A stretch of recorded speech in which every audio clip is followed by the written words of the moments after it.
ஒரு வெள்ளக்காட்டில் ஒரு மான்குட்டி ஒன்று தன் அம்மாவுடன் வாழ்ந்து வந்தது.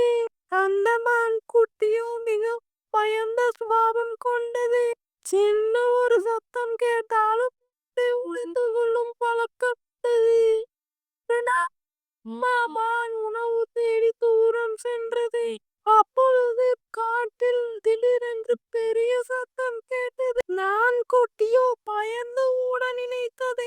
ஆனால் சுற்றி பார்த்த போது ஓட இடம். அந்நேரம் அது சொன்ன நினைவில் வந்ததாம்.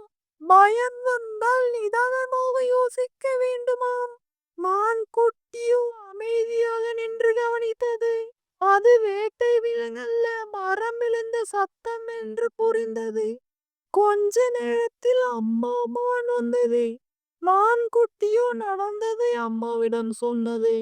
அம்மா மான் புன்னகையுடன் சொன்னது, பயத்தை விட தன்னம்பிக்கை தான் நம்மை காப்பாற்றும்.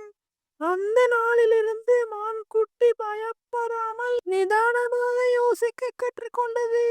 பயம் வந்தாலும் தன்னம்பிக்கையுடன் யோசித்தால் தீர்வு கிடைக்கும்.